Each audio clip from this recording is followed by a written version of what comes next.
One follow-up, because one of those bright spots is around climate and nature. And I think we've just seen...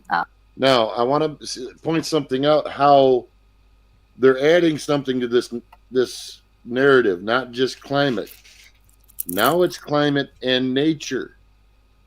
Keep that in mind, folks. Keep that in mind. Some of those recent developments and how nations have come together to cooperate with each other.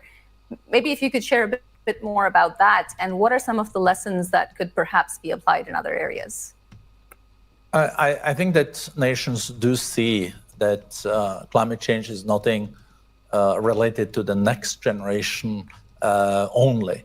It is real and it's happening here and now. That's why we have to take the measures. And I also have to compliment global business and what we have seen also in the run-up to COP26 in Glasgow, where we at the World Economic Forum collaborated with the State Department and Secretary Kerry, and we formed this alliance, First Mover Coalition, where we have almost 100 companies of the big companies in the world now that has come together and said that we commit to use our purchasing power to create a green demand. And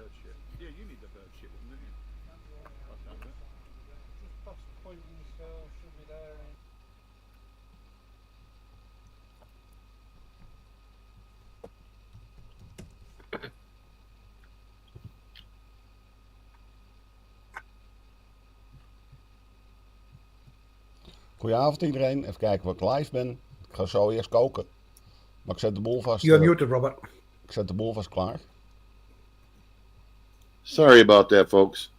I want people to understand what he said there about, well, first off, the WHO. Everybody asks who they are. They are these top 100 corporations that he's referring to. Was ook een band, toch? And how they're going to, basically, going to talk about, essentially what he's saying is they're going to force the populations into this green agenda. I will replay that part just a little bit, and I want you to listen to what he says. You know, because there's only one way to do that. And I wish I had the video right at hand, but for example, everybody's aware of who BlackRock is, but Larry Fink himself at the WEF said that the only way to change the course of society is through force.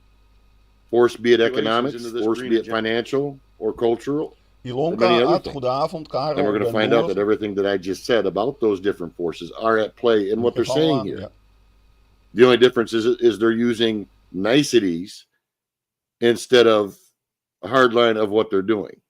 So keep that in mind. I will replay this. Listen to what he really says. Collaborated with the State Department and Secretary Kerry, and we formed this alliance, First Mover Coalition, where we have almost 100 companies of the big companies in the world now that has come together and said that we commit to use our purchasing power to create a green demand.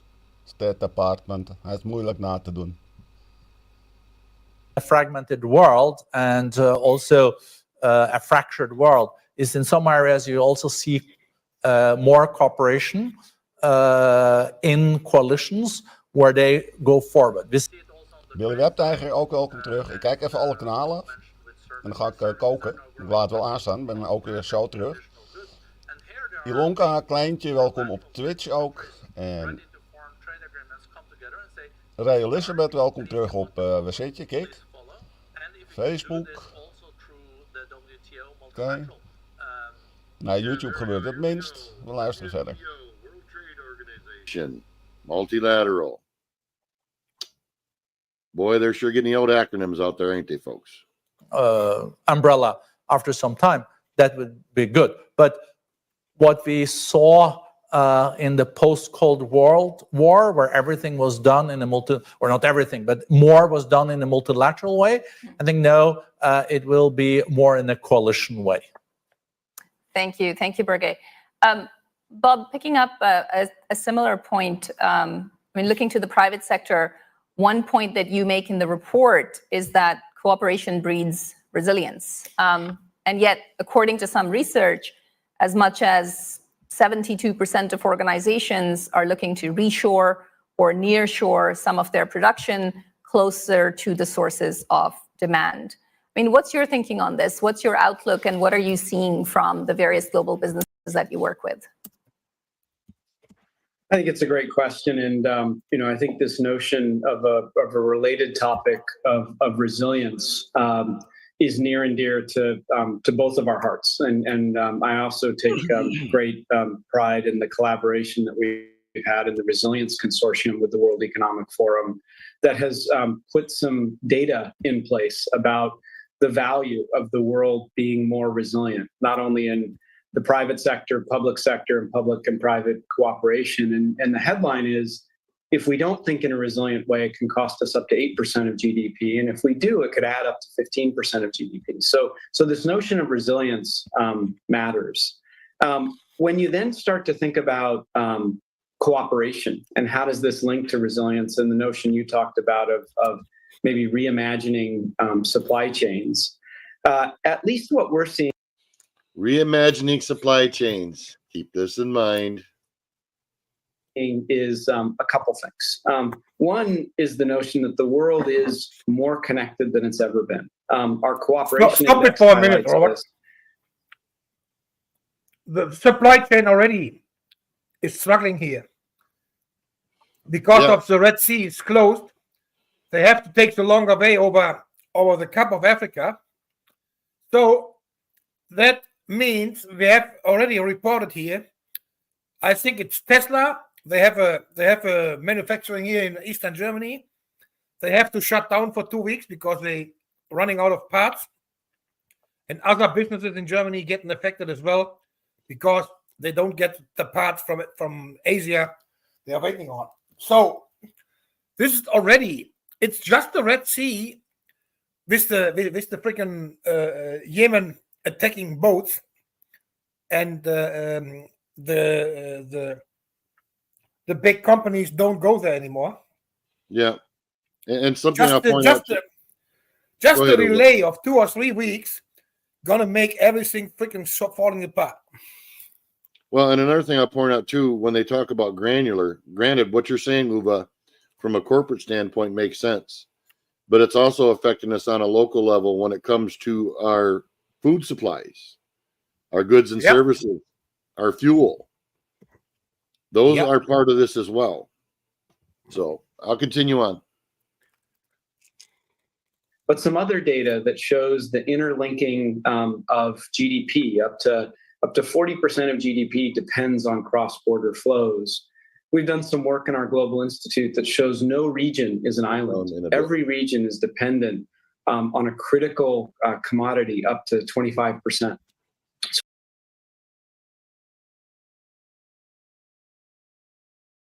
So everyone's interconnected. And the speed of interconnection, as you take Borge's broader definition, is escalating the further you move away from physical flows. So you go physical flows, services actually grows much faster than physical flows, and data grows 10 times faster than that. So you have a hyper interconnected world. But I think one of the things that unfortunately the last couple of years showed us with the pandemic, the war in Ukraine, several other crises around the world, is that we weren't that resilient. We weren't that resilient. And without resiliency, we can have real setbacks in terms of inclusive growth around the world, let alone sustainable inclusive growth around the world. And so when I actually see this reimagining, what I see is actually less a reduction in cooperation and more a diversification type of thinking. And when you look at, for example, the amount of FDI that's now being spent in the global south for manufacturing, and you see places like Vietnam, Indonesia, Morocco, Mexico, Poland, you start to see supply chains being reimagined in a more diversified way that, quite frankly, might drive increased cooperation because there'll be more players involved, more resiliency, and potentially more inclusive growth, because this will drive investment in countries that weren't disproportionately invested in previously. And so I do wonder if Sadia, maybe the notion is not a reduction in cooperation, but it's actually an enhancement of diversification. Thank you. And their idea of diversification is taking the manufacturing sectors out of the normal channels in our countries and moving them to places where they can, say, not have to, what's really funny about this, adhere to environmental standards, safety standards, wage standards, all this stuff. Granted, I agree. Many of these nations need help in bringing up their economics, but at the detriment of ours. And that's what's happening. And I will continue. Thank you. Really helpful.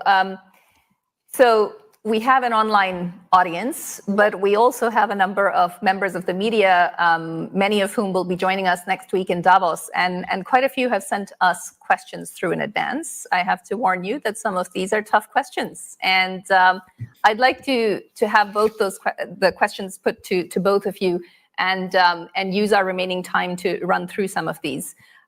We have a question from Ravi Agarwal, editor-in-chief of Foreign Policy, and maybe first to you, Birge. He says, the report suggests that global cooperation has been much more resilient than one imagines when following the news. If the barometer is accurate, why is there such a disconnect between perception and reality? And then how do we bridge that gap? I think the reality is that the peace and conflict gets a lot of attention. And as I said also at the start, peace and security has plummeted the last 2 years. We're much more resilient in the other areas. And of course, there's a war in Ukraine, a Gaza war, and there's also other insecurities in Ethiopia and Sudan. There's also a lot of refugees and displaced people that rightly so get a lot of attention. But as also Bob was mentioning, on the trade side, it is, for example, a much more nuanced picture. And if we're going to have a real economic recovery, we will also need to have a trade recovery. And that picture is looking different. I think the thing with conflicts and wars is that if that gets out of control, it can, of course, have immense implications. Look at the Gaza war. It doesn't seem now that the most likely scenario is that it escalates. But if we saw a full-fledged escalation in the whole Middle East region, it would have very damaging implications for the rest of the world because we are so interconnected. So you notice how he talks about if it gets out of control. What does that mean? If it's getting out of their control, that's what it means. Exactly. They're controlling the wars in Gaza and in Ukraine, but they don't have the control on the wars in Yemen or in Sudan, what Roger is saying in the chat, or in several other African countries, because the African countries don't play by their rules. They are most related to Russia and China. Well, hold on, though. That's not out of the play yet either, folks. We'll listen to the rest of this. While I agree with that sentiment, we're about to get some realities here that I don't think most people understand nor have talked about. Well, I think we will need to work also on peace and reconciliation moving forward. And in Davos, this will be also one of our key topics, making sure that we still can work together and make sure that conflicts don't get out of control, because that will have very, very bad consequences. Thank you. Bob, any views to add to that, as to that perception-reality gap? Well, I think first off, I would just commend again the effort that the World Economic Forum has put in with us to provide facts here. I think actually one of the ways that you move from perception to reality is fact-based. And one of the things that I think the barometer does is, to the point Borge raised, is it starts to get granular. First, let's define cooperation. Let's break it into the 5 pillars. And in each 5 pillar, let's start measuring tactically what this means. And I think facts help as we inform the debate. And so I'm quite keen that this barometer become an enduring asset where we can measure these trends over time. And hopefully that will close a bit of the debate between perception and reality. I think the other aspect of reality is this notion of how interconnected at so many levels we are, that often doesn't get a full rendering when the conversation moves, particularly into more politicized environments. And I think it's incredibly important to look at the interconnections in a broad way. We've already talked about physical flows, we've talked about services, we've talked about data. We've talked about standards, and Borge mentioned some of the advances we've made on the environment. Some of the places that we haven't hit on yet, but that are cited in the report, are areas of health, where I think we saw enormous advancements in cooperation during the pandemic, and those are now at an inflection point. Do we continue?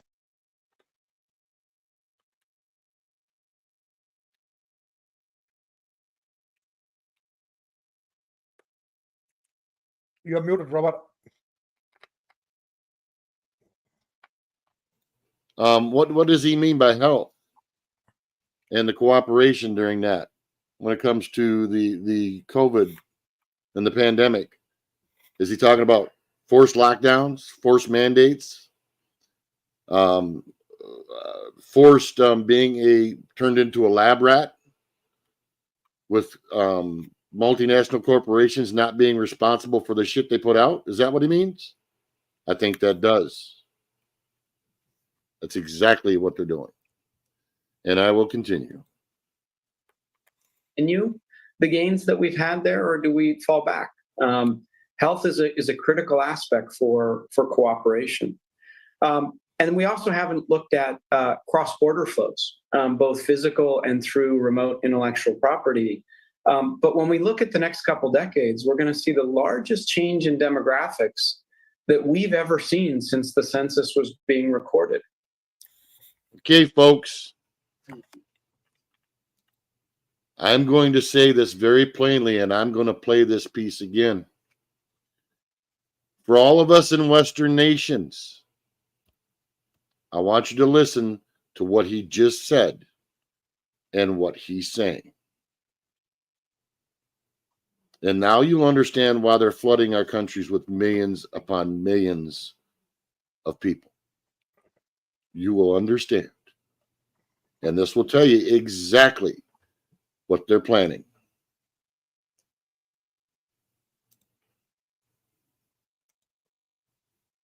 Are now at an inflection point. Do we continue the gains that we've had there, or do we fall back? Health is a critical aspect for cooperation.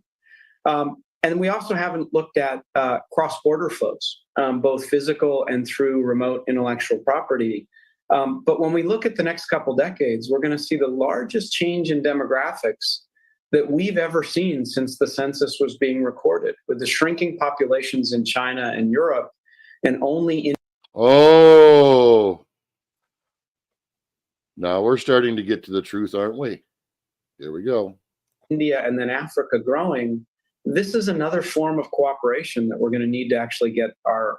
Let's listen to that again. Shrinking. Ever seen since the census was being recorded, with the shrinking populations in China and Europe, and only India and then Africa growing. This is another form of cooperation that we're going to need to actually get our heads around as we go forward.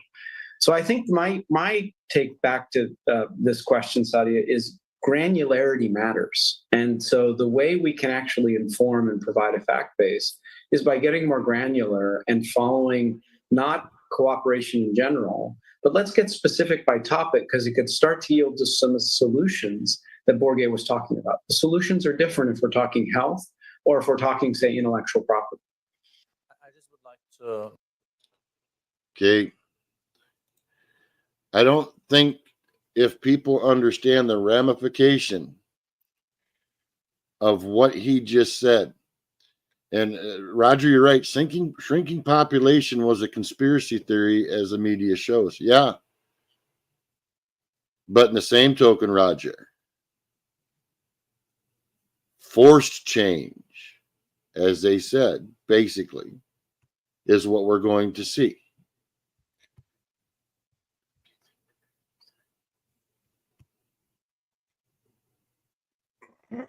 That's what we're going to see.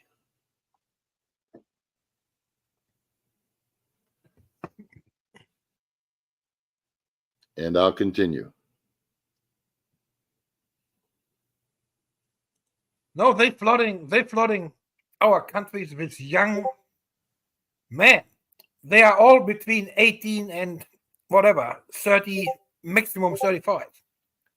So there's 90% young men coming in the countries here, from Middle East, from Africa, wherever they come from. The lie they tell you in the mainstream media that it's families with women and young children, it's all fucking bullshit. Absolutely bullshit. Yep. And Garlic, you're absolutely correct. They're using immigrants to destroy the Western civilization. Yep. And I'll tell you, folks,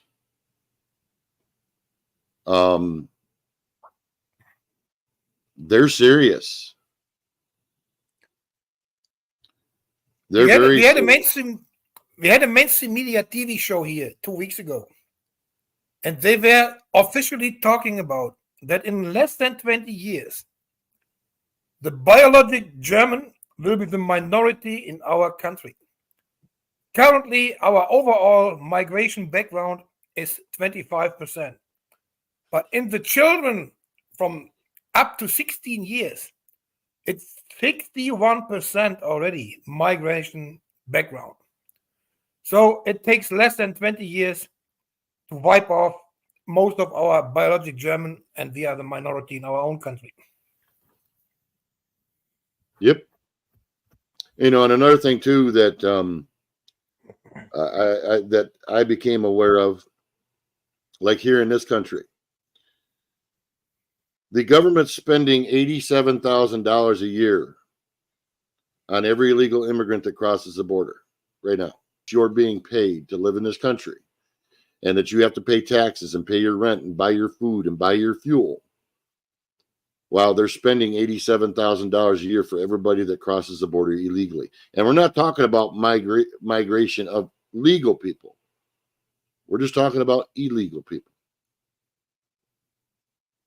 Okay. Germany spends every year about 60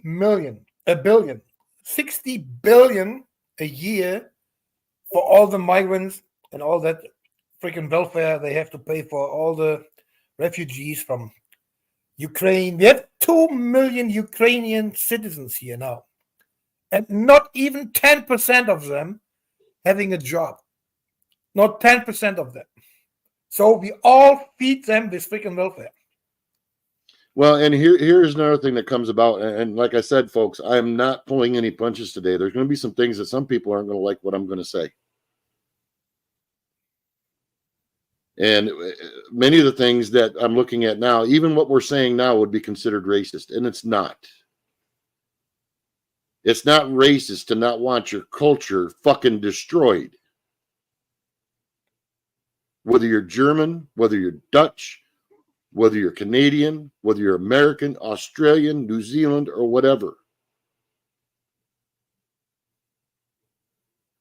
This isn't our responsibility. Nor should we have this fostered upon our countries at the whims of people who have no idea what the average person lives. Well, excuse me. They don't care what the average person lives. I should put that a little more properly.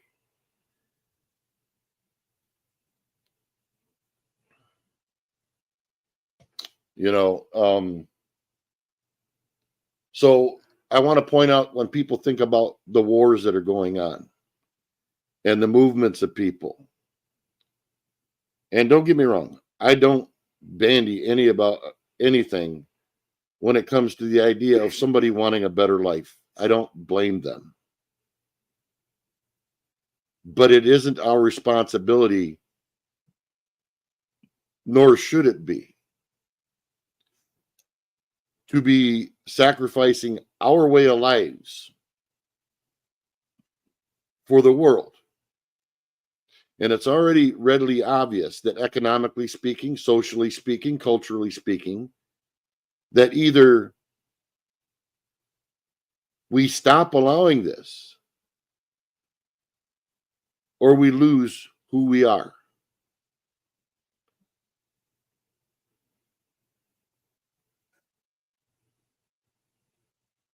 All right, no problem, Roger.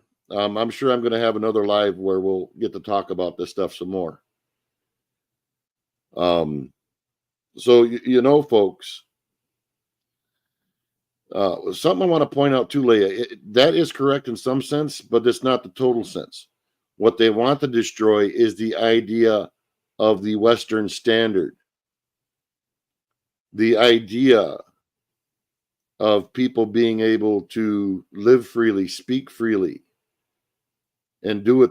And what they gain through their stuff is their own, not to be taxed into oblivion, or not have a pandemic where they allow all the multinational corporations to stay open, but they absolutely destroy every small business out there, damn near.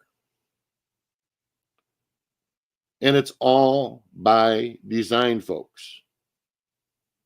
The wars you see that people argue over, guess who backs them? And it doesn't matter which side you want to take and promote, or think that a certain country is doing something wrong or a certain country is doing something right. It doesn't matter if it's China, Russia, Ukraine, Israel, Gaza, or any number of the African countries where turmoil is being fomented. By virtue of what these people do with their multinational corporations, foments this stuff. They create the conditions for the chaos that we're seeing. I'll give you, for example, people, something that people seem to think is a great thing that's happening in the country of the United States. Texas has now used the National Guard to kick out federal employees off the border. Sounds like a great idea. So we're using state military to kick out federal, basically police. Sounds great. Take a think about when the last time that happened and what happened after the fact. It's the fragmentation and the destruction, and it's playing right into the hands of the globalists. Now, granted, we have to stop what's happening at the borders, but in the same token, it's playing right into their hands by the state using military, the state military, to stop the federal government. The last time we had that happen, we had a civil war. And this is just the first start. So as much as I agree with Texas and what they're doing, the problem with that is it's playing right into the plan of what these globalists want, is the fracturing and the destruction of the idea of the United States. We're put in a no choice but a bad choice position. So just so people understand that what we see on the surface isn't necessarily always the end game. And I can see it like a freight train coming in all of our countries, no matter where we're from. They're doing the same things there. Everything from the Canadian trucker protests to what's going on in Germany right now, to the lockups and the absolute brutality we've seen in Australia during the COVID thing, to what we're seeing right now here in the United States, where they're literally, since the advent of the current administration, between anywhere 12 to 15 million people have crossed the border in the past 3 years. It's playing right into these people's hands. They've created the conditions for this to happen. And they, as much as just said, when they talk about China's reduction or the European reduction in population, you have to understand that's not exactly what that means.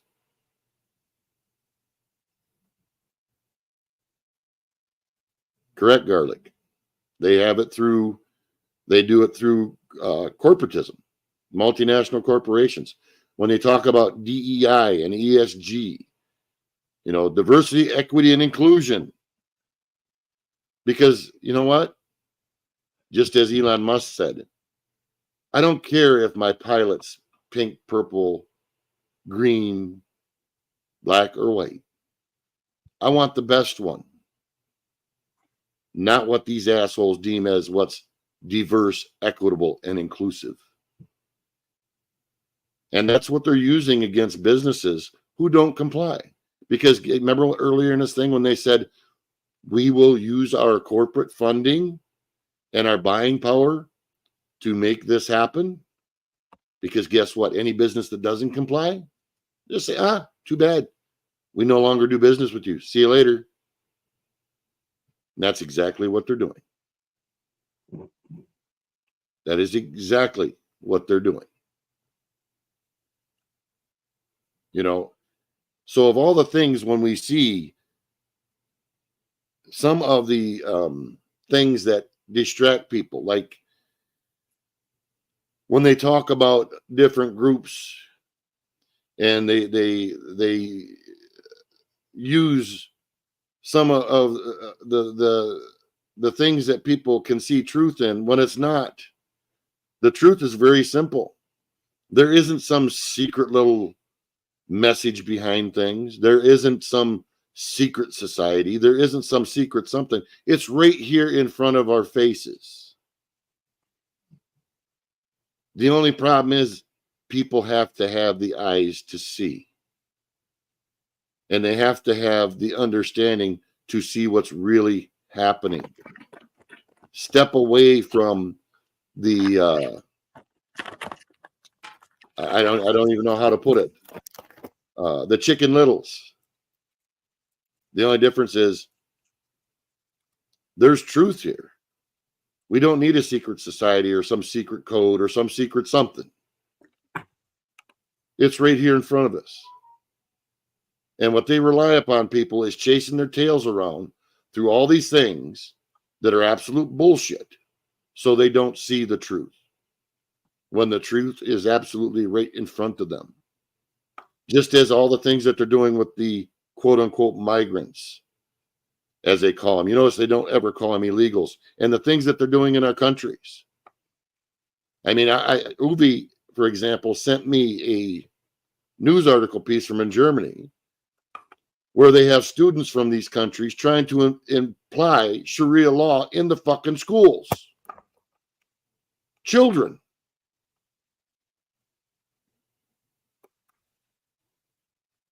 And the media is trying to hide it too. And the media is trying to hide it. Absolutely. So you have to excuse me if I don't have a bleeding heart when it comes to the ways of how these people live and believe.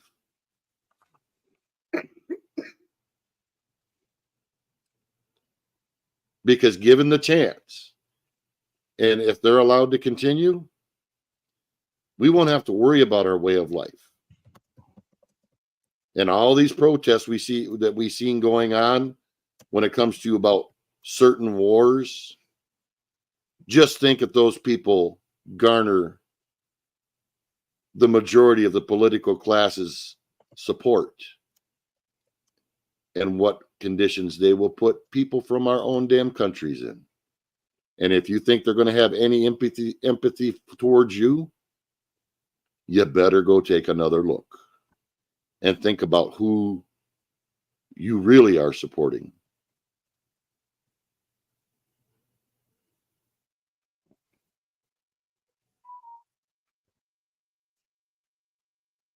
I'm going to address that too, Garlic. I am going to address that aspect as well. I'm going to continue now with this, but I think now with what they've said, and I think people are starting to understand a little bit more that what they may believe to be actually happening and going on is it truth? Yeah. But is it the whole truth? And we need to quit looking for people who tries to figure out the next little secret thing when everything you need to know is right in front of us. You can literally go right to their website. And this is only one little part aspect of this. They literally post everything they're going to do. It's not hard to see. It's not hard to figure out. It's right out your front door. And everything you need to know, they post it right there for you to read and see. And I'm going to continue now, folks. To add here, Sadia, that as Bob also underlines, the landscape in many areas is changing quite a bit. If you look at global trade, we have digital trade that is only 15% of the global trade, but it's growing double as fast as the rest of the trade, together with services. And here we also will need to see in the years to come increased cooperation. But we have seen some tariffs being and obstacles being created, for example, when it comes to data flows. You notice when he says, we have seen some tariffs being created to cause obstacles to data flows and things. Oh, so countries shouldn't want, when they talk about DEI, diversity, equity, and inclusion, the word equity and the word equality are not the same thing. So they don't want equal playing fields. How does a worker in a first world country compete with a worker in a third world country in creating the same goods? You can't. It's impossible. And you want to know why China become the powerhouse for manufacturing of cheap goods? These people. And the people who seem to think the idea of, I can make more profit for myself if I sell out my fellow countrymen. And I mean that to all of us, no matter what country you're in. There's nothing wrong with being proud of the country you're from. There is nothing wrong with wanting to conserve your way of life. Oh, conserve. The dirty little word that politicians don't want to hear. Keep that in mind, folks. And that, again, can be an area where we can see that global growth can be implicated. At the same time, we also need to look at the bright side. If you look at AI and machine learning, it has a potential of increasing productivity globally by 30% in the next decade. And we know that productivity. Increase productivity by 30%. What does that mean? That means they gain 30% more in their output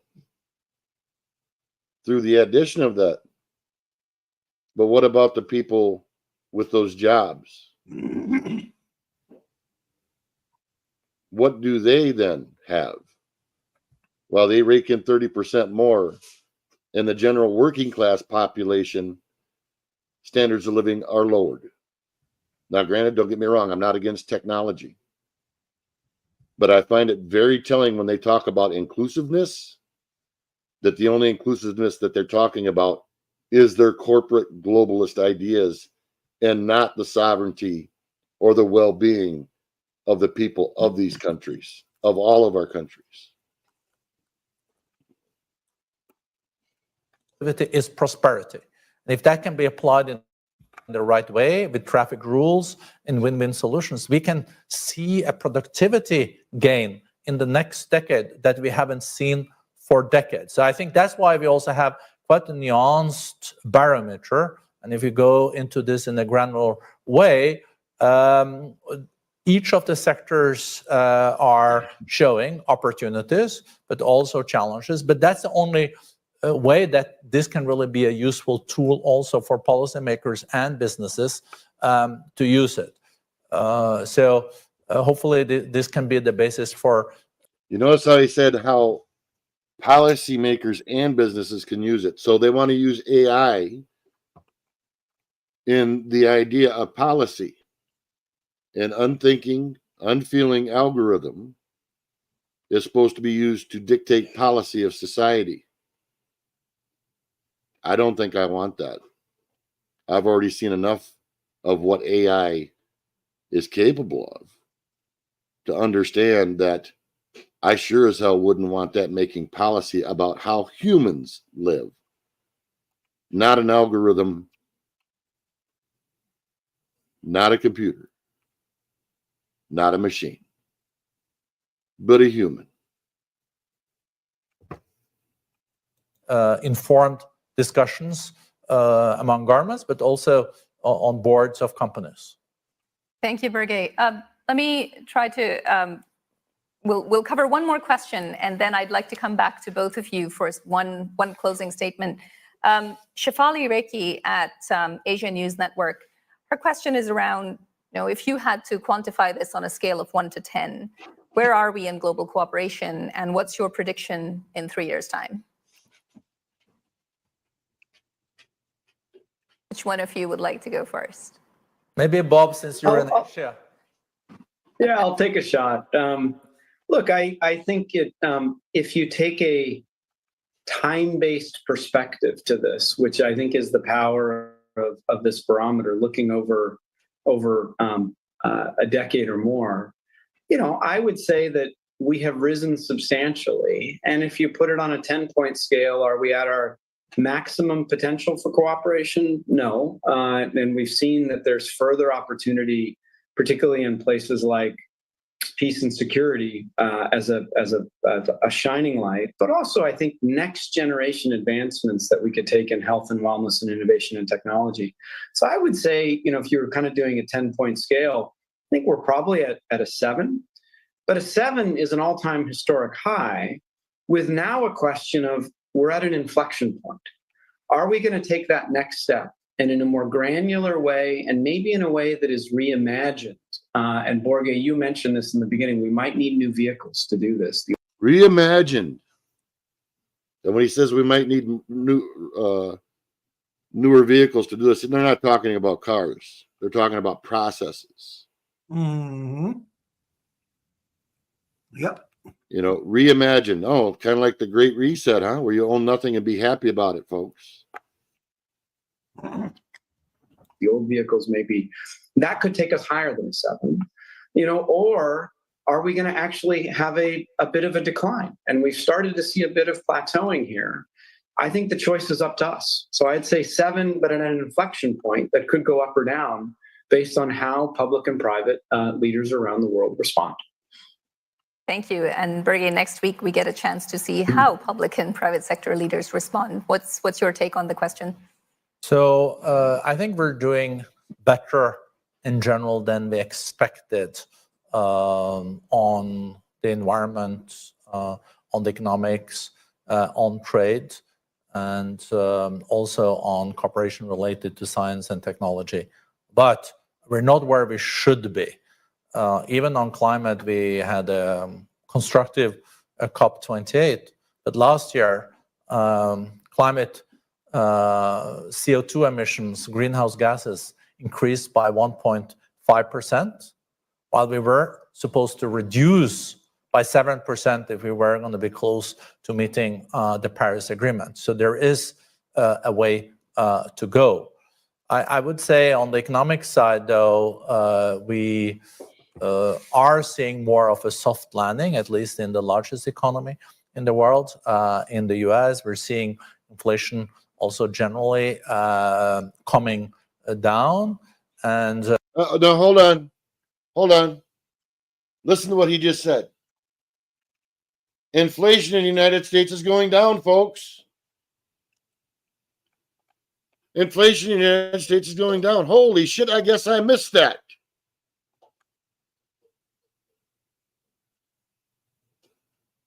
Yeah, it's not going down here. Well, that Uva, don't believe your lying eyes. Of course it is. He just said it is.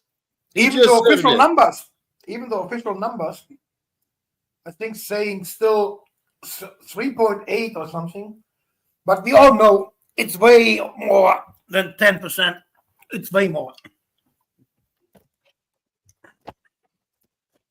Yeah, Deb, exactly. That's why products have quadrupled in the last 4 years. Absolutely. And how you doing, Snooks Woot? Good to see you. You know, this is the bullshit that just amazes me. Inflation has went down. For whom? Them?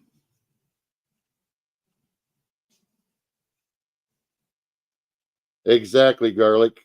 Repeating a lie enough will make it truth. Lenin. If you want to quote who said that. For those corporations, there is no inflation existing, you know? No. Because they own everything, so there's no inflation for them.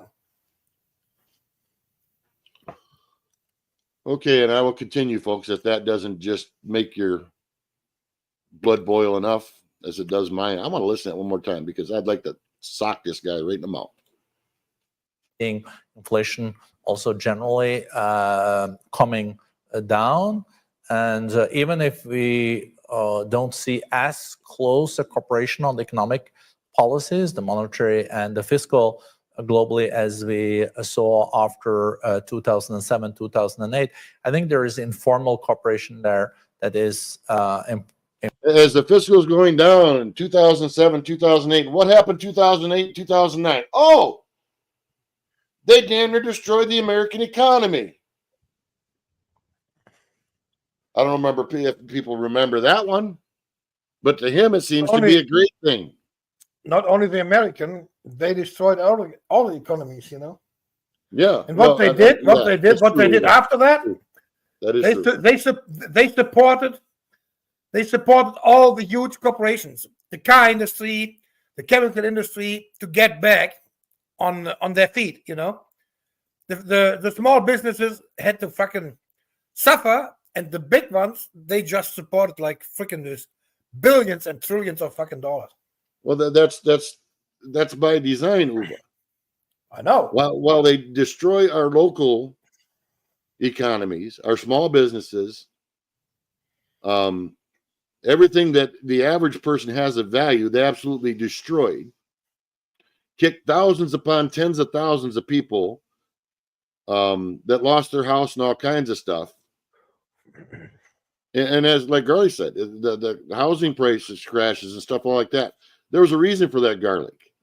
It's so they could crash the whole market, kick people out when they called in their loans, buy all the property up at pennies on the dollar, and then make the very people that they destroyed their economic lives for pay for it.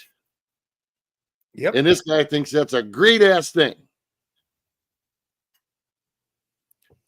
I'll continue, folks.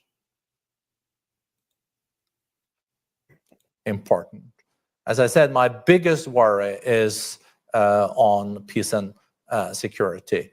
And this has to be also on the top, on the agenda of the world leaders meeting in Davos next week.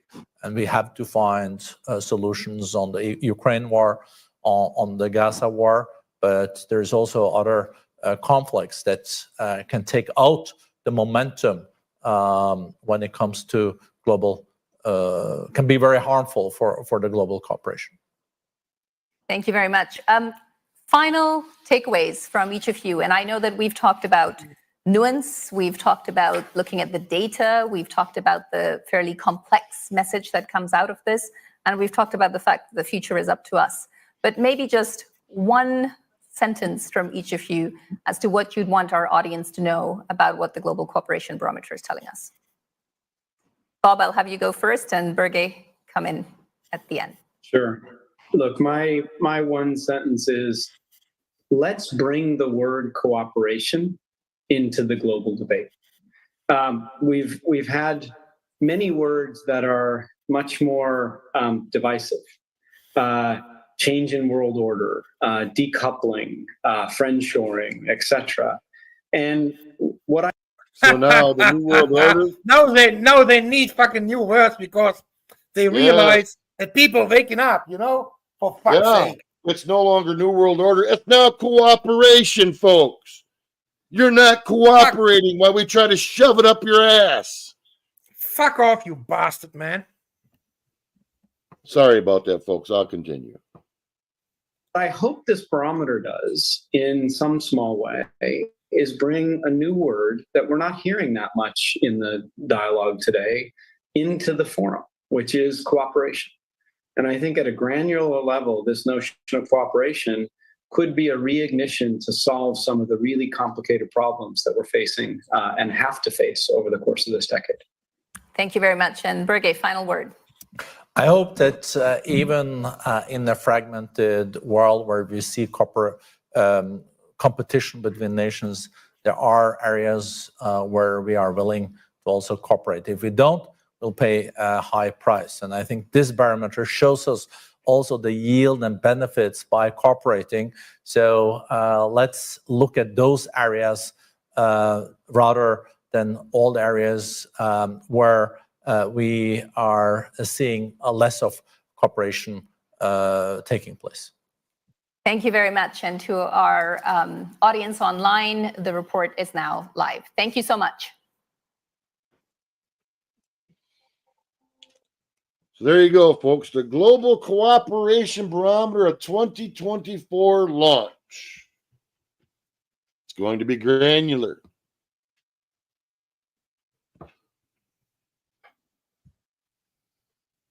You know, I hope this gives people a little more perspective on how what's going on in the world is fomented. Because they literally create the conditions for everything that's going on. You want to know why we got wars? You want to know who's footing the bill? Look in your back pocket, because they're the ones doing it and taking it out of your back pocket to do it. Just like he thought the 2007 to 2008 was the greatest game they have. Yeah. Awesome for them. Absolutely screwed the average working class people up to middle class people. You know, so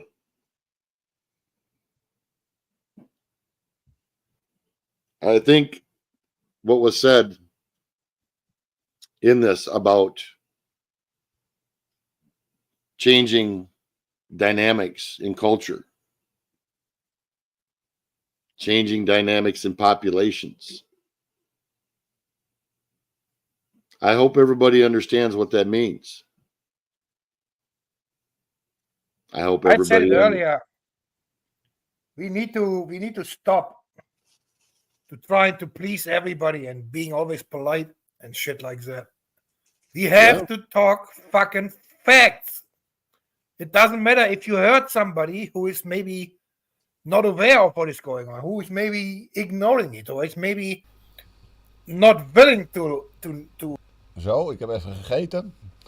Tamara Recour, welkom terug. En Louis Kreuning op Facebook. YouTube gebeurt niks, maar welkom. Weet ik niet. Ik kan geen namen zien. Dan hebben we even. Zit die? Twitch.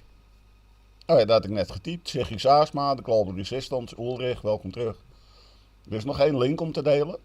Rogier wou er ook al bij, ik ook, maar ze hadden een programmaatje wat ze afdraaien. Ja, dat doe ik ook wel eens, dus dat klopt, dat kan. Ja, we luisteren verder. Watch what that means, folks. Watch what that brings in the future. When they start just not talking about protecting climate, where they start talking about protecting nature. Watch what they're going to bring.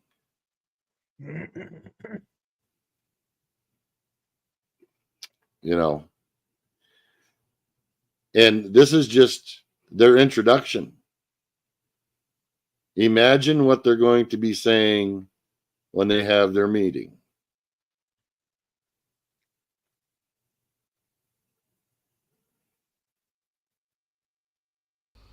Yeah, you can't say that, Ulrich. It's Twitch. I'll tell you, Garlic, that's because of consolidation of our production systems and stuff not being much of our, like that stuff being done locally.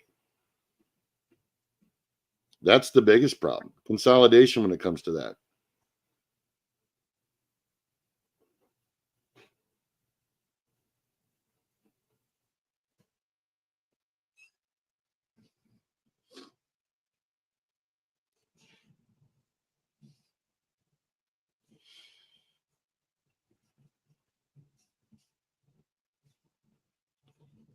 Yeah, kept saying it was sunshine. Or how about, I think over there, why Viola's at, they want to kill off 200,000 head. No, that is Ireland, and that's already done. That was in Ireland. As in Ireland, already done, yeah. Ireland, yeah, and it's already done. They killed these 200,000 cows. You know,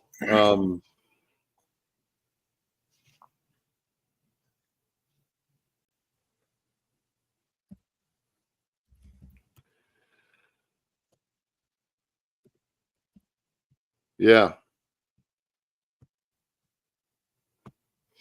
So I don't know what else to say about this stuff, folks.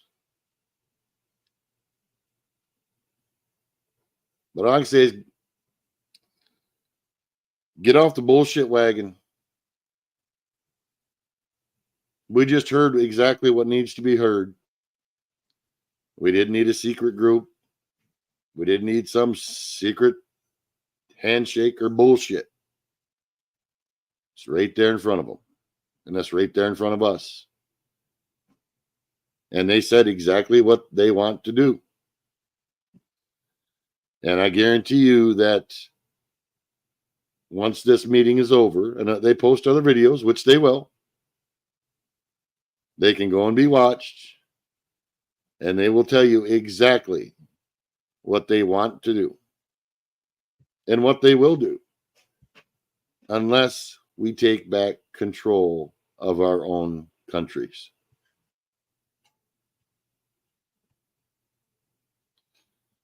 Yeah, that doesn't surprise me, Wanda.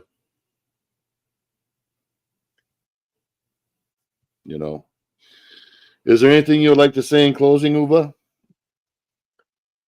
To this one, no, not much more than I said before. We have to stop being always nice and polite to wake people up,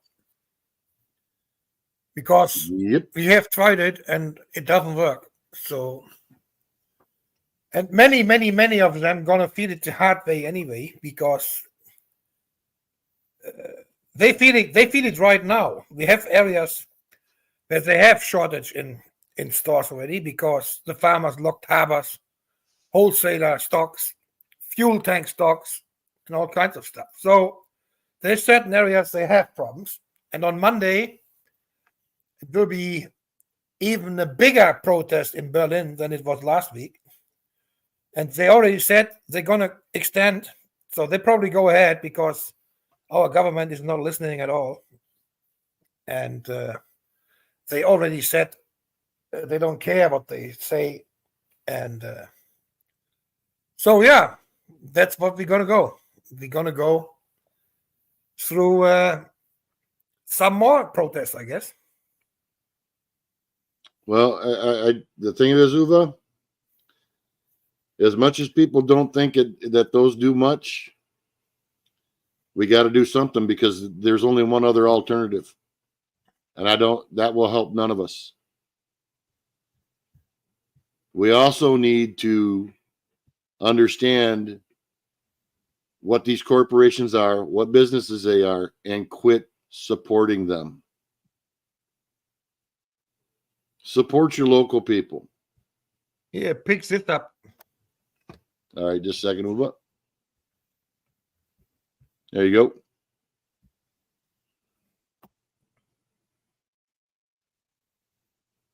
It looks like Michigan, Yeah. except you need a little more snow.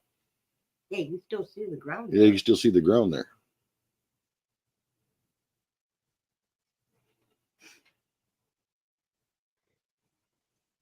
Yeah, pretty amazing you don't see this on mainstream media, huh? Yes, Germany, Mr. Beansy Bean. That's the farmer. Thousands and thousands of vehicles.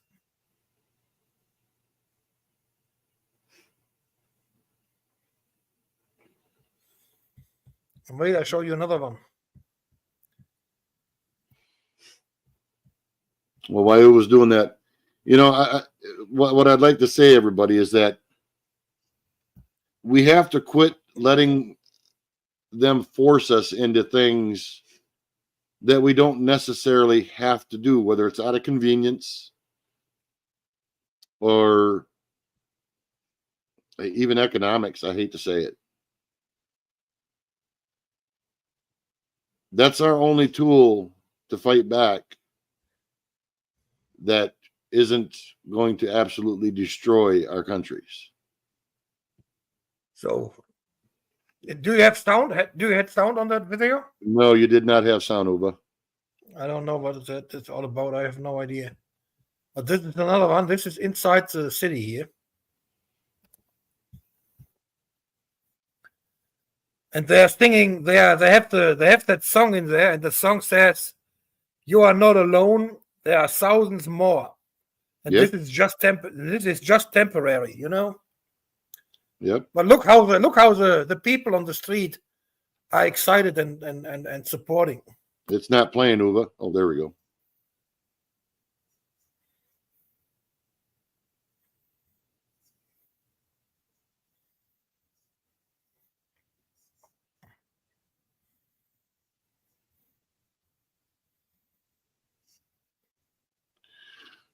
Yep. You know, and that's Every single person is supporting on the side of the street. Every single person. Yeah, and I think that's something that people need to remember in our country is that, as Uva said, we're not alone. Garlic Press says we only have the power in numbers individually. They will always beat us. That's not true. We just have to get enough people to understand what's really going on. They can't kill us all, Garlic. If we are all together on the street, they can't kill us all. They don't have the balls for doing that. Well, let's just hope it doesn't come to that, Uva. I'm a little nervous about what's happening down in Texas because I could see that going sideways pretty quick. So, folks, I guess that's all I have to say for today. I hope this gives everybody a little bit more perspective. And I will, give me 1 second. I will post this link in chat of the video we just watched. And, you know, if you can get some friends or people to watch that and explain it to them. And there you go, the WF forum. Everything that they're going to do or want to do is there. If people want to know what's going on, it's right there. Real simple.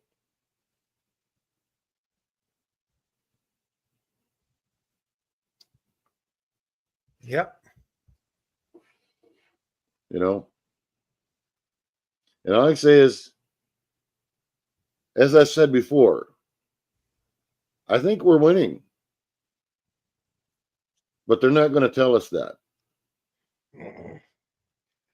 Just But the fact that the WEF is thinking about or is renaming it again. It's not calling it the Great Reset anymore or New World Order or whatever, you know. Oh, They yeah. always have to find new names because they realize that people don't buy the shit anymore, and people going freaking protesting against all the shit. You know? Yeah, for sure. And that's something to keep in mind, folks. They wouldn't be doing that if it wasn't for the fact that the information is getting out and there are people paying attention. You know, that's what they want to avoid, is that there becomes a critical mass of that. It's not just that they're exposed, is that they may lose their ability to influence the halls of power in their countries. That's what scares the shit out of them the most, is if the people take back to the powers of their politics and the control of their countries. Yeah. You know, so keep that in mind, everybody. Keep that in mind. And on that note, I will talk to everybody soon. Everybody have a great day. I wished I had better news, and maybe in the future we will have better news. Take care, everybody. And I will be out of here in 3, 2, 1. Everybody have a great day.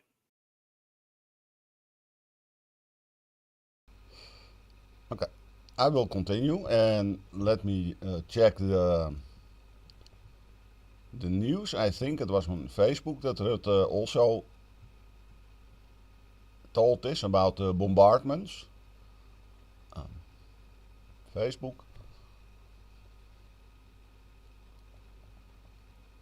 Hey, that's not Facebook.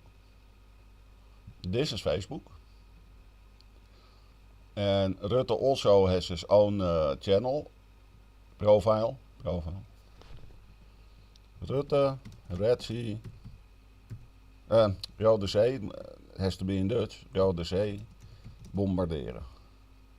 Bombardments. This was yesterday.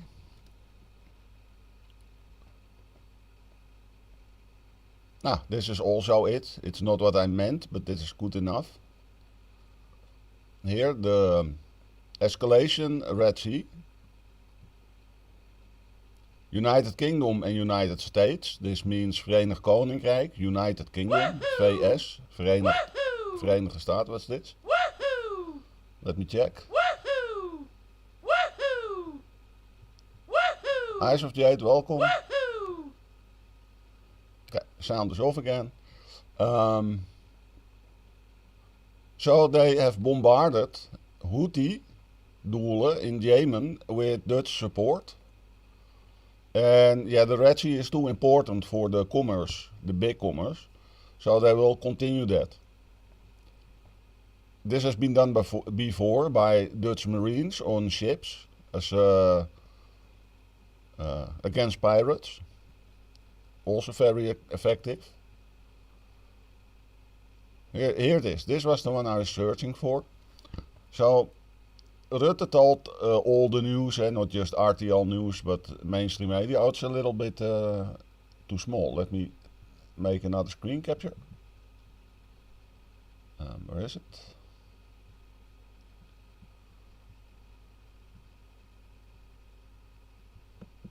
Okay, oh, again. Like that. Microphone on, yeah. So our Prime Minister, the missionary he is, there is no official government, so to speak, only the former one that's doing things that are still happening. Oh, that alert is also still happening. Let me check it out where that is. I think it's this one. Go on, okay.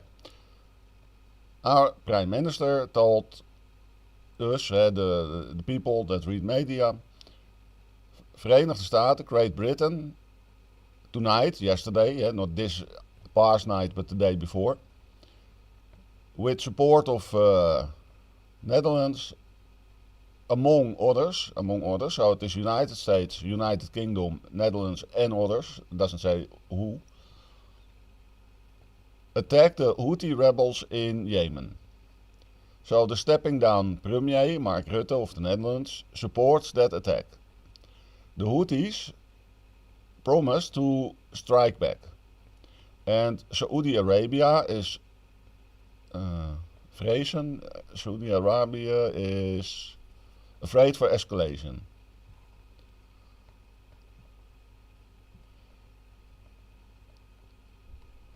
Ulrich, no last warning.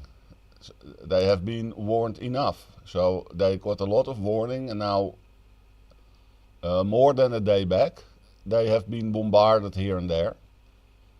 But you can't wipe that out in one night. So they have lost material, boats perhaps, I don't know. It doesn't say. But there has been a beating for them.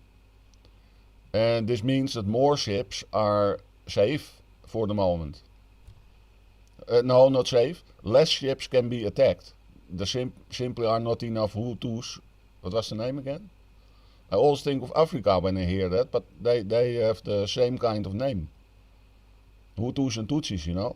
Here, Houthi. It's almost the same. Is this in screen? Yeah. I can't acceren. I can't make it blue, but it's Houthi. But it's written differently. And Yemen, yeah, they also have them. What was the other thing? Hertz. Hertz with the E, eh? Hertz, the auto lease, rent a car. I don't want this. It's not on Facebook. Yeah, it's also on Facebook, but I want a bigger source, so to speak. It's about 200 cars.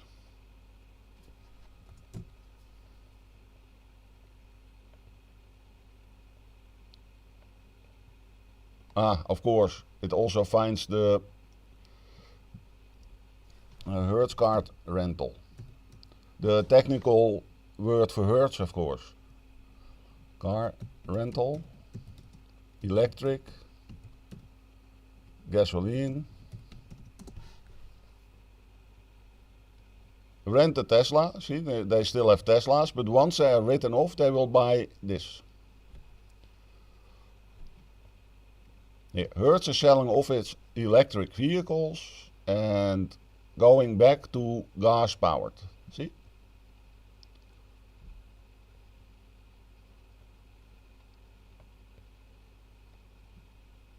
Does it read out loud? Sometimes it does, sometimes it don't. Your privacy choices. So it doesn't. Well, it's simple news. I can't scroll back. Let's reload. Better. The bottom line is they will sell 200 electric cars. Does it say what country?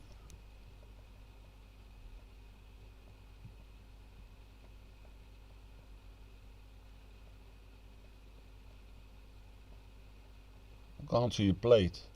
White House. Okay, so probably the United States. No, that is a related video. No. Okay, yeah, it's related because it's the same topic, Hertz. Let's listen. Oh, you're exactly right. And we've known this for quite... Hitting where it hurts, the rental car giant announcing it will sell 20,000 of their electric vehicles, making the switch back to gas, citing higher than... 20,000, and that's 200 for the Netherlands then?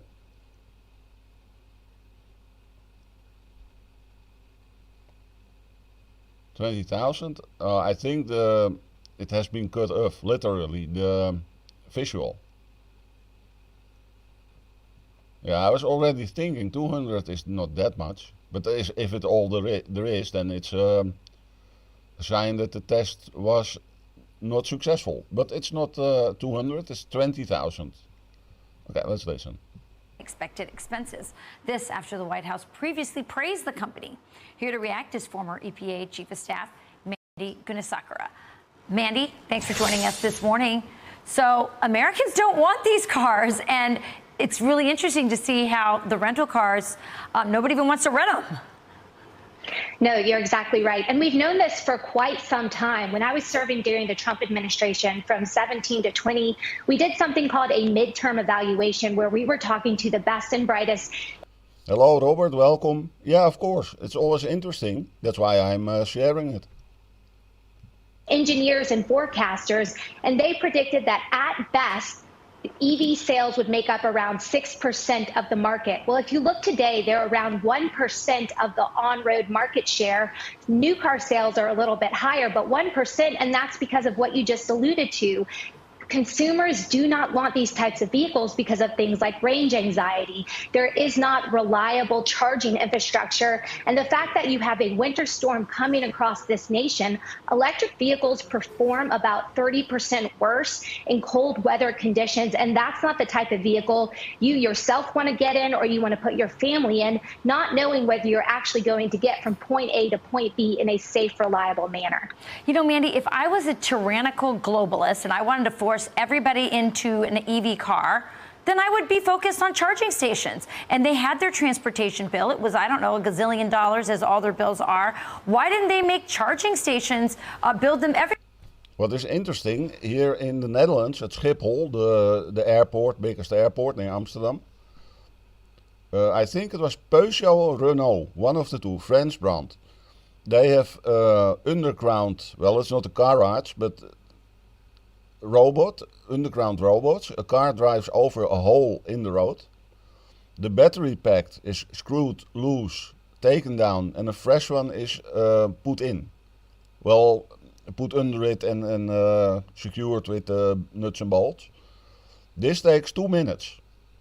So you always have a fully charged battery within 2 minutes. The charging happens at the changing station.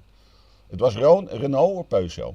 Next is interesting, Sweden. Sweden is the country that started to grow trees in 1900. They knew that selling wood, they still do it this day, think of IKEA, but also a whole lot of other stuff. They have like 82 trillion trees or something in Sweden, and they keep on planting them. And they can make a windmill for energy, not the Dutch type, but purely to get wind energy. Wind is the same? Yeah, same word. With only 200 trees. So it's huge, but yeah, they do stuff with the wood. It's not just planks. But we will get to that next. Everywhere. Where are they? Yeah, well, the so-called Inflation Reduction Act allotted $7.5 billion of taxpayer funds, and the Biden administration took that money and sat on it for about 2 years, not building out a single electric charging entity that's reliable. So you have these major shortcomings that continue to play into those range anxieties with consumers. So they're not really doing their part. Look, what they really want to do is they want to limit Americans' ability to freely move around this country. You allude to the tyrannical globalists. It's all about control. And if you can control how and when consumers can go from point A to point B, you can control things like where they live, how they live, what they eat. And that's what this larger agenda from the Biden administration, it's all about controlling the American people to align with their relative goals, not doing what's best for the American people, the American consumer, or looking out for the taxpayer dollar. Well, I get so much hope in America when I think how they've rejected, as you said, this plot to control them through their vehicles. It's very heartening. By the way, it would make us more dependent on China. And there are so many human rights abuses. There are little children in Africa who are working as slaves, practically, in mines as young as 5, 6, 7 years old. This is a bad deal all the way around. Mandy, thanks for your for how bold you are in speaking about what the true cause is behind this. Thanks for that. I appreciate it. Thanks, Mandy. Yeah, thanks for having me. You got it. And don't write them off yet, the electric cars. Of course, Mr. Bill Gates and others are into the saltwater batteries. These are also being made in laboratories in the Netherlands, in the MIT of the Netherlands, so to speak. It's not MIT, of course. It's Technical University Eindhoven. And Bill Gates has been there a few times. So there is a battery coming that can't burn because it uses water, salt water. Also, what was next? Sweden. Yeah, let's get to the Swedish windmill for energy. I will type in Sweden. 200 trees, I know this number. Energy, windmill, I think. Is it the biggest one also? No, that's something else. It's in Bangladesh of all places.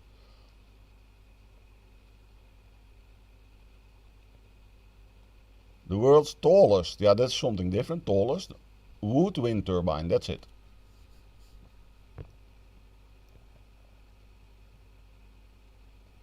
Tum. Calgary, welcome. It takes time to load. It has to come all the way from Sweden, I think. There it is. Oh, and it's gone again. It's back again. Done? Not done yet. Done now? I think it's done. Okay. The world's tallest wood, it's made from wood, formerly trees. Art is formerly known as trees. And the wind turbine is coming to Sweden. It's already there because it's old news. It was August 2023, so a year ago. Well, not a year ago, but you know what I mean. Leia, also welcome. So Sweden is building, it's already there now, the largest wooden wind turbine. And it took 200 trees. It will be 105 meters in height. That's the tallest till now from wood. But that wood, that's the trick. It's not just planks. They do stuff with the wood. I don't know the English word. But it is like compartmented and the air pressure falls with the speed of the propeller. And because it's wood, it can work, as it is called, working wood. So it can have heat, cold, minus sub temperatures, very hot, doesn't matter.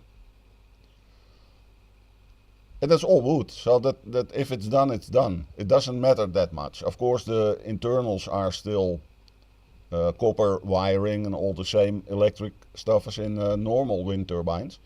But you don't have all the chemicals and shit. Now, people think that 200 trees is a lot to build such a thing, and it is a lot. But like I said, in the 1900s, Sweden already knew that wood would be their export, means of export, one of the things. And they kept on planting trees everywhere where possible. It's a big country that doesn't have a whole lot of people inside. So yeah, they have more than plenty of trees for all the windmills in the world, if needed. That's not a problem. Plus that for every tree that they take for the windmill,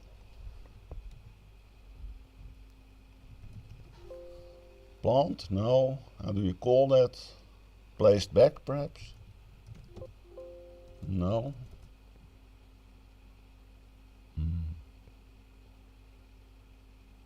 Well, anyway, for all the trees they take for the wind turbine, they will plant 2 back. So 200 taken, 400 planted back. Double. Yeah, it was a great stream at Lead Guitarman. Yeah. Yeah, that's why I'm always if I think about it, and lately I did, restream it. So that was that. What else did I type? Let me check Lickabout. If you don't know Lickabout, it's the same as Facebook. It's a clone, but it's free speech. And everyone can read it. So if you post there with the globe icon, so public, then it's really public. People that don't have Lickabout can still see it.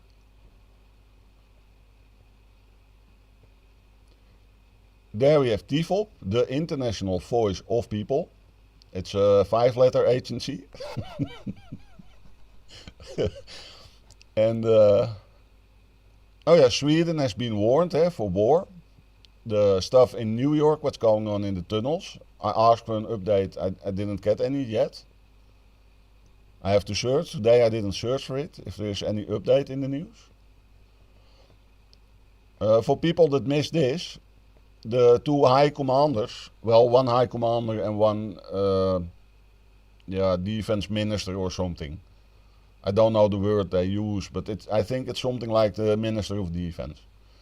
They are warning the Swedish people to get ready for war Because it might be possible, and that's one of the stinky things in mainstream media, clickbait.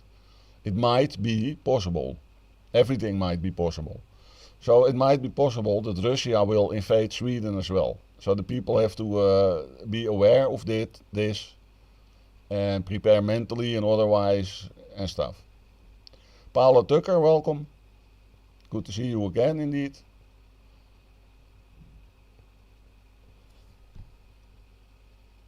This was the thing that went almost bad. It didn't go bad because there was enough extra storage for the water. In the Netherlands, a land that you can compare with the bathtub. It's filled on one side and we let it out on the other side, the seaside. They didn't pull the drain, so the tub was filling up. And dikes are starting to not feeling happy again anymore. But then the shippers, that the people in the rivers that are boating there with all kinds of like a truck, transport, let's call it transport. They said this is not going well. Why aren't the outlets open to the sea? And so finally they did that because it began to reach main public. And that was just in time. One dike broke.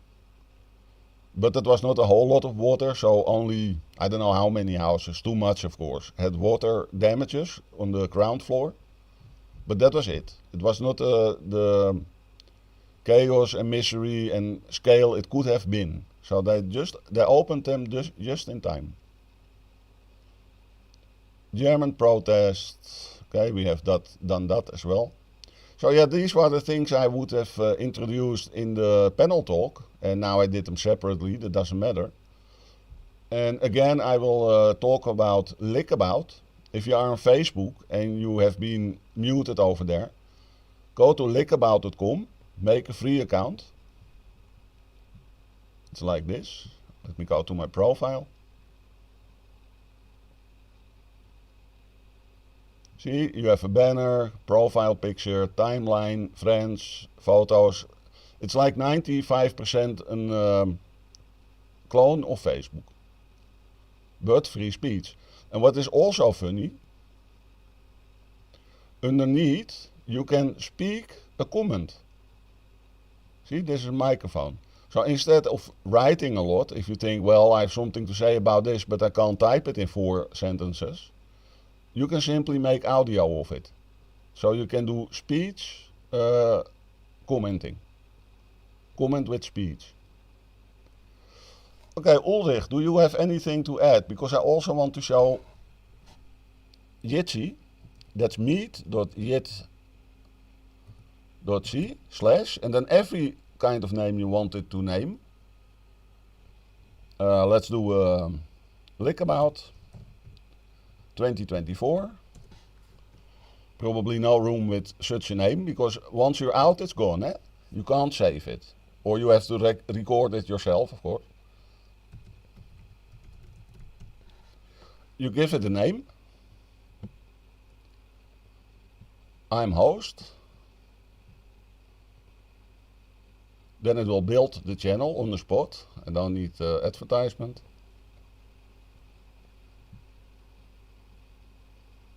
And this is it. So now I will check the Control C, copy the link.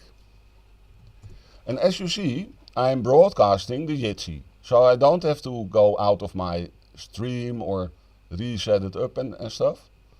What I will do is make it a new display capture. So we have more of it. There it is.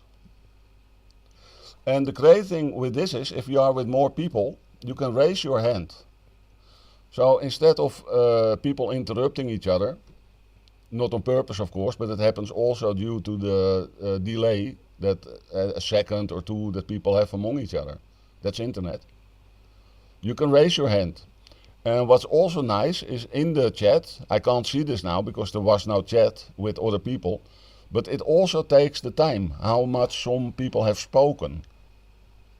So I really like Jitsi. It's meet.jit.c/ and then any name or number or yeah, whatever you make up, that will be the channel link. And yeah, when it's done. So then it's gone. It's not for saving stuff. You have to do that yourself. But it's great to host panels.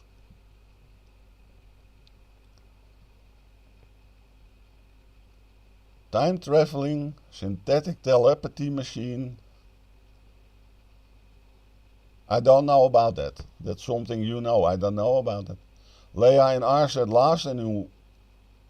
I still. Oh, that's towards the global resistance about Portland.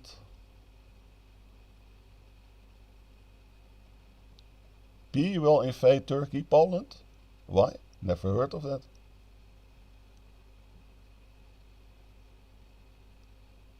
Stay warm.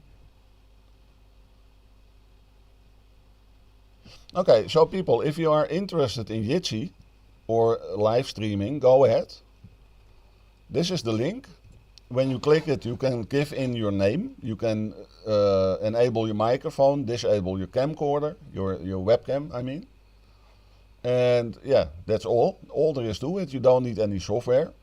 It might say you can get an app. You can, there is a Jitsi app, but you don't need the app. So you don't have to download it. It works in every browser. Even on my Linux and Macintosh. So if you have a browser, unless it's one I don't know, it works. That's the great thing about this. You make it, you have the link, you made the link yourself, you share the link, and that's it. That's simple. It was the program of 2021, 2022, and it probably will be the program of 2024 as well. I like Jitsi. And oh yeah, you can also, if you want, you can also make a password for the security options, lobby. That's the same as in Stream Elements. People will land in like a separate room and you have to allow them. You can add a password. And now this is all in Dutch, but when you log in from an English country, then it will be in English. So it has a lot of languages. So that is possible too, a lobby, even a password.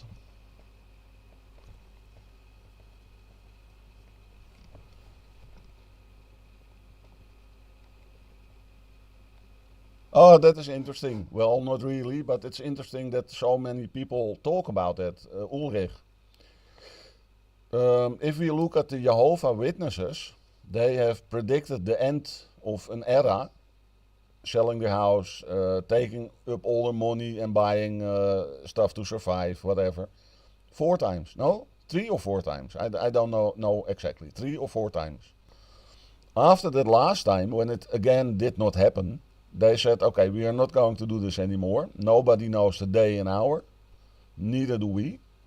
And all the calculations we did before, 3 or 4 times, were wrong. So yeah, of course, there will always be people that will predict stuff.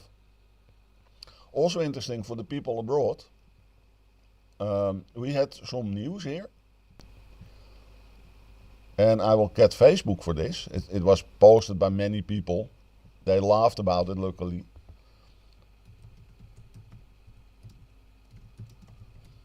And that's about the snow. Snow bomb. There's so much snow, they call it a bomb. Snow bomb. I don't know if you can see this. It's a bit small. Oh yeah, here. So translated is snow bomb of death. And it's not expected. Normally you expect the weather. You don't predict it. You can't predict the weather. 1 or 2 days, 3 perhaps, you can expect, and it happens. That's a lot. That's great. But normally you can't predict weather 10 days away, because this is old news by now. It still has to happen, but it's 5 days old or something. And the snow bomb of that will happen coming Wednesday, if it happens. That would be, it can happen of course, but it would be more coincidence than predicted, because you can't predict the weather 10 days ahead. It can't be done, has not been done yet. 4 days is the max. So yeah, we will see. coming Wednesday, snow bomb of death. And I searched this word in our Merriam-Webster dictionary that's called the dikke vandalen. And it's a new word. So the media made a new word that a lot of people spoke about. And now it might become a word. But even then, even if it should happen, a snow bomb, 20 centimeters of snow. Well, Russians, Canadians, and people in the mountains of Europe laugh about that. What's 20 centimeters of snow? I mean, yeah, it has to be shoved out of the roads, of course. It will initially halt traffic a bit with our cars and tires and stuff, but it's not a lot, 20 centimeters. Also, it will be above zero, so it will melt in no time. Yeah, Leia, I read about it. In the United States, there is a lot of pole air in the air from the pole. I mean, not Poland, of course, the Arctic. And yeah, you have a real winter this time. Even the more southern states. Well, not the southern states, but states to the south. That will have more snow and cold than they are used to. Yeah, that happens.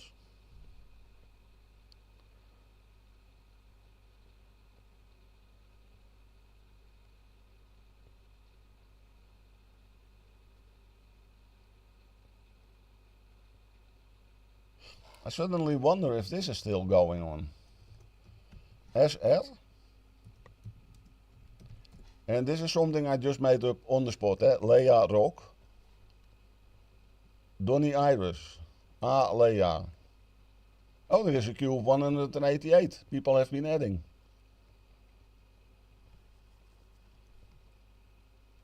You may have to take everyone to your living room. Is that one story up? Do you have, like some Dutch people, the living room on the first floor? Or the second one? I don't know how you count.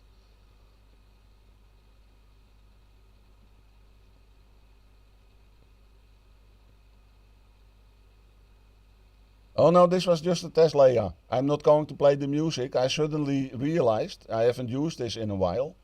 If it was still working. Your bar is in the backyard. Yeah, okay, but why do you have to take people to the... Oh, you are expecting more than, what is it, 10 inches of snow perhaps. Yeah, then it might be hard to get to the bar. Or you have to make an, you know, like those little very fast sleds. It's cold in your bar, yeah. If it's not insulated, isolated, yeah, then it will be cold, of course. It's not good for the laptop as well. With the day and night, perhaps sun and the moist. It's not good for electric, doesn't like it. And with everyone, I thought your family or something, but you mean the people in the chat.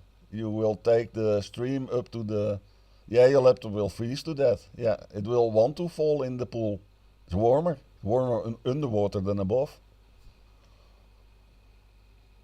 Oh, we are going to raid people, and that is very interesting. She has a guest.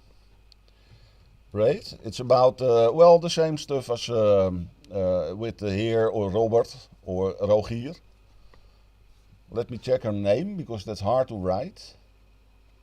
I will copy it. It's in English, and she has a Canadian guest, and it's interactive with chat. Copy link. Okay, paste.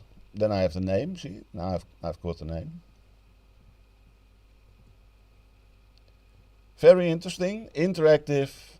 Sunbeam Sting, I think you came from there. We will now raid her.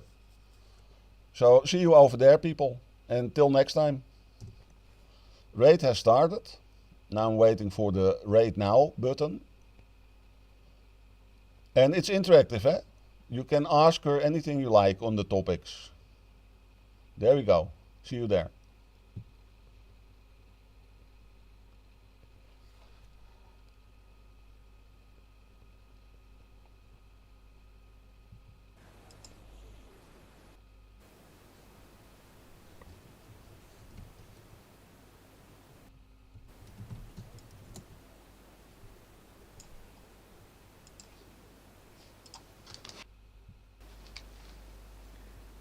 I'm sorry to interrupt, Dana, but Barry just raided with people here, but he says no sound.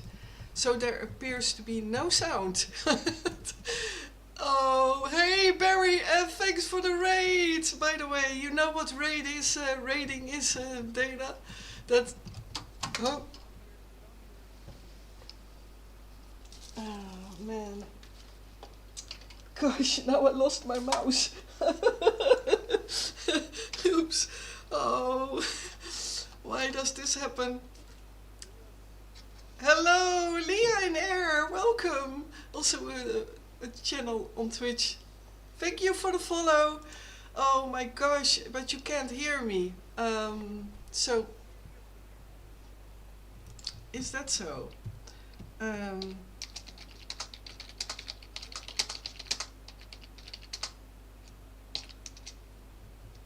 I only hear Ray, not Dana.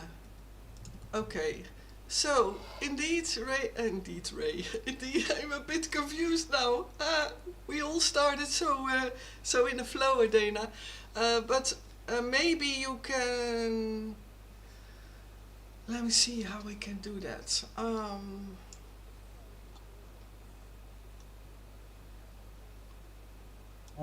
I'm going to duck out, and I'll be right back. Well, let me try one more Okay. thing. And what about now? Thank you all for the following. Wow, welcome everyone. Hi, everybody. Both good. Now it works. So, I fixed it, Dana. Okay, you hear Dana? Okay, there you go. Thank you, Ray. Let's Just nice. start. I apologize. Finally, somebody fixed me. That's a great thing. Exactly. Maybe. Yeah. But maybe, That didn't sound very good. oh gosh. But maybe we can start all like we start all over, and that you again introduce yourself.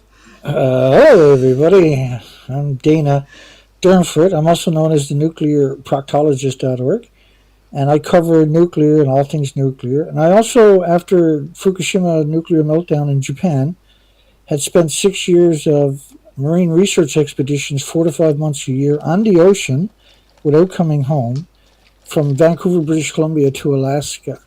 That's the Pacific Ocean. What we discovered was an extinction level event.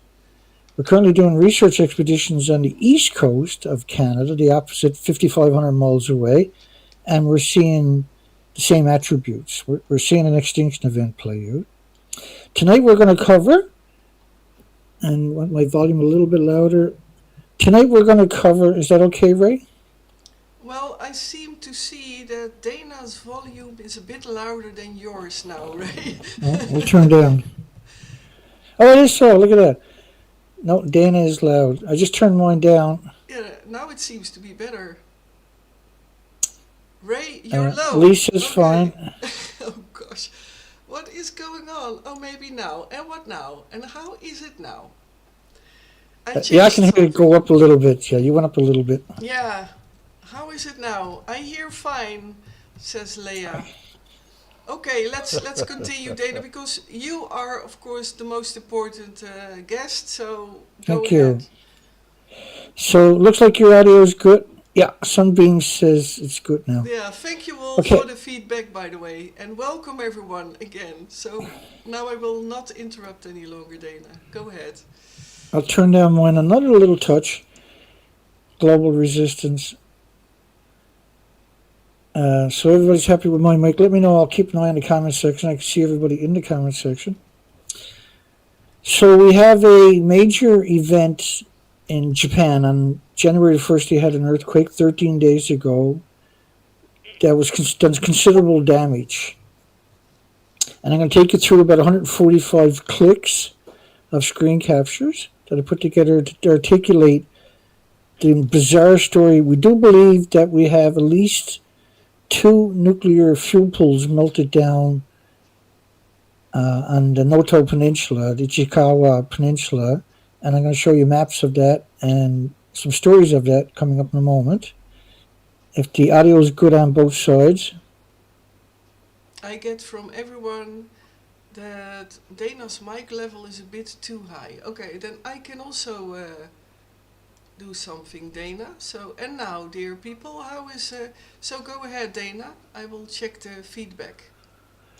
Yeah, and we just keep an eye on it. We'll adjust the audio for everybody accordingly. Exactly. And so Dana's still good. Barry says hi, Barry. Now it's perfect. Sunbeam likes it. It's perfect. And away we go. So is there anything you want to add in before we jump into the deep end here, Ray? You're good?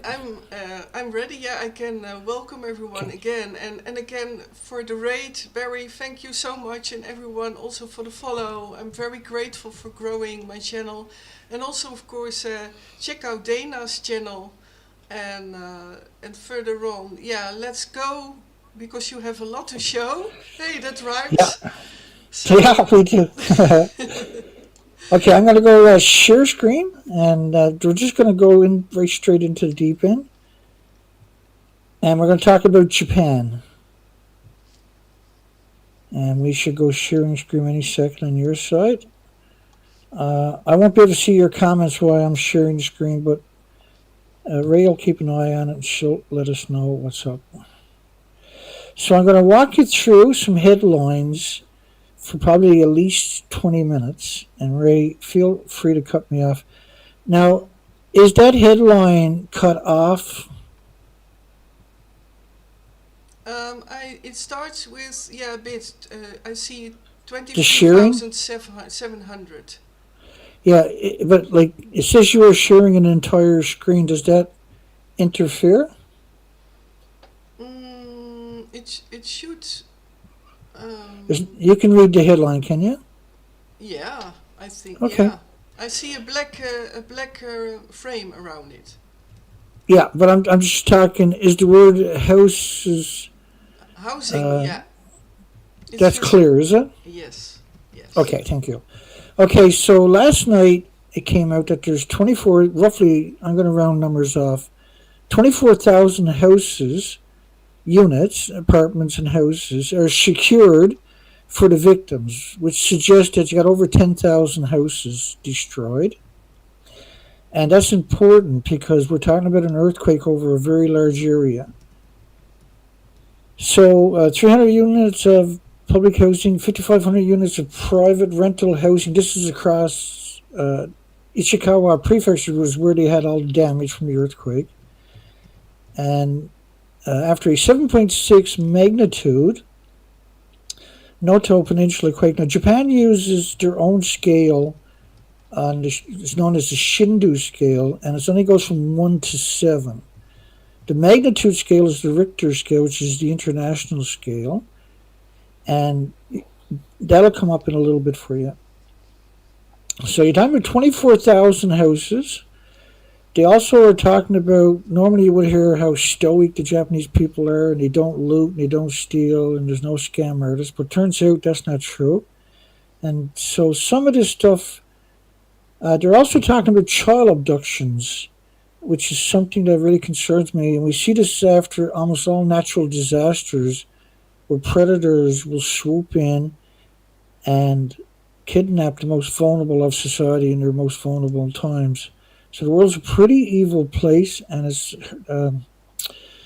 it's heartbreaking when I see stuff like that. And so we got 30,000 people in evacuation centers that they are acknowledging, and these because their homes were destroyed. Not just because they're out of power, but because their homes were actually destroyed. And you'll see what's up in the next few minutes. This is shelters. This is unusual because you don't usually see any privacy in these shelters. Now, they've been surviving on 1 slice of bread and 1 cup of water for 10 days. So they never got no help. And that's important in the rest of the equation. Why wouldn't they get any help? Because normally after an earthquake, thousands and tens of thousands of soldiers will flood in. Helicopters will be landing all over the place and dropping off food and water and blankets and heaters and generators and medical supplies and nurses and doctors and just this incredible smorgasbord of humanity showing up to take care of the victims. That didn't happen. And so that's incredibly interesting. Why wouldn't that happen? We've never seen that not happen before. And Japan, used to earthquakes, you would imagine that was normal, but it didn't happen. So the indoor privacy system was also used in the Kobe earthquake in the 80s and at a gymnasium recently in Ishikawa Prefecture, the same prefecture. Currently, there's 26,000 sheltering, but other people now have found shelter. The red circle is where they just sent 100,000 jackets. And that's far away from the peninsula. Can you see my mouse on the screen, Ray? I can, yes. I think so. Okay, so that peninsula with the little dot in the white circle, and I'm making my mouse go around it. That's the earthquake zone. It's about 100 miles long. And they had a tsunami that done significant damage. Quake hit Japan, steps up quarantine. So there's a lot of people because they don't have any heat, they don't have any food, they don't have any water. Now they become more susceptible to pathogens and viruses. And Shika town is where the nuclear power plant is too. It is one of the communities hardest hit by the disaster. And let me go back for a second. So Shika, if you can see my mouse, Shika is right below the Nano, Nanao. Go down about a half inch below that on this map, and that's where the Shika nuclear power plant is too. At the top of the prefecture, and Wajima and Suzu on the other side was around 4,500 homes destroyed. Down here in Ishikawa, just above the red circle, was 1,400 homes destroyed. The nuclear power plant is located up right here, and apparently that has no damage, but the story is much more bizarre than that. So you have people, due to severity in the area, there's still actually 2,600 people cut off that they still haven't got to 13 days later. I've never heard of that before. And all a helicopter got to do, because it's only 100 miles, they can fly into any town. 14 died, they said, due to health issues associated with the disaster, like stress after being evacuated. But that's not something we're used to seeing or hearing of before. And so, again, that makes me highly suspicious of radioactive fallout. The coastline for 85 kilometers extended out, and that's the extension. The coastline, it rose up 13 feet, and the coastline extended out up to 250 meters, 820 feet. That's new coastline that's now permanent. And so a lot of the prefecture for 150 kilometers has risen up through communities and roads 13 feet on the average. So this is another spot where you can clearly see with the satellite pictures the extension. So you can see the new coastline versus no coastline, right? Yeah. And that happened in 45 seconds. So in 45 seconds, they got a new coastline, 820 extra feet for 85 kilometers of the coastline. Oh. So that's a pretty significant earthquake when you lift up an entire coastline for 85 kilometers. And you can see what happens with that kind of shift in the earth. Large buildings tipped over. And so we expect there's at least 10,000 buildings completely collapse. And in Shizu City, there's actually 90% of the homes are completely destroyed, and there wasn't a building left standing normally out of 5,000 houses. So that's not counting businesses, that's just homes. So around 4,500